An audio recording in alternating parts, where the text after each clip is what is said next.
ئەنجومەنی ئاسایشی نێودەوڵەتی لە راپۆرتێکیدا هۆشداریدا لەوەی ڕێکخراوی تیرۆریستی داعش خۆی ڕێک دەخاتەوە و لە هەریەک لە عێراق و سووریا لەژێر سەرکردایەتی سەرکردەیەکی نوێ کە ناوبراویەکێک بوو لە سەرکردەکانی داعش و بەڕێگەز عێراقیە و سەرکردایەتی ئەو کۆمەڵکوژی و تاوانانەی کرد کە چەند ساڵی ڕابردوو بەرامبەر بە کەمینە ئێزیدەکان ئەنجام درراوە.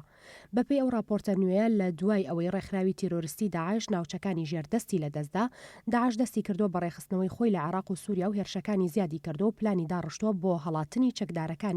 لە گرتوخانە و لاوازی بارودۆخی ئەمنی ئەو دوو وڵاتەی قۆستۆتەوە. لەو راپۆرتە درێژەدا ئاماژە بەوە کراوە یەکێک لە هۆکارەکانی مانەوەی داعش بریتە لە سەرچاوی پشتیوانی دارایی و بە پێی یەکێک لە هەڵسەنگاندنەکان تاوەکو ئێستا داعش خاوەنی زیاتر لە 100 ملیۆن دۆلارە لە خەزیانەکەیدا. هاوکات ئەوە خراوەتە ڕوو لە نێوان مانگی تەمووز بۆ ئەیلولی 2019 خێرایی بەدیکراوە لە دووبارە بنیادنانەوەی داعش وەک تۆڕێکی نهێنی لە سووریا، هاوشێوەی ئەوەی کە لە ساڵی 2007 لە عێراق ڕوویدا و تێبینی زیادبوونی هێرشەکانی داعش دەکرێت لە چەند ناوچەیەکی سووریا. لە راپۆرتەکەی ئەنجومەنی ئاسایشی نێودەوڵەتی داهاتووە سنووری نێوان عێراق و سووریا بە شێوەی پێویست زامن نەکراوە، ئەوەش ڕێگە دەدات بە جموجۆڵی چەکدارانی داعش لە نێوان ئەو دوو وڵاتەدا و پێشهاتەکانی ئەم دوایی ڕۆژهەڵاتی فورات بۆتە هۆی زیادبوونی چالاکی داعش لە دەیر الزور و حەسەکە. لە راپۆرتەکەدا ئەوە خراوەتە ڕوو سەرۆکی نوێی ڕێکخراوی تیرۆریستی داعش محەممەد سعید عەبدوڕەحمان محەممەد مەولایە کە ناوبراو جێگری بەغدادی بووە. بڕیارەکەی دۆناڵد ترەمپ سەرۆکی ئەمریکا بۆ کەمکردنەوەی ژمارەی هێزەکانی ئەمریکا لە سووریا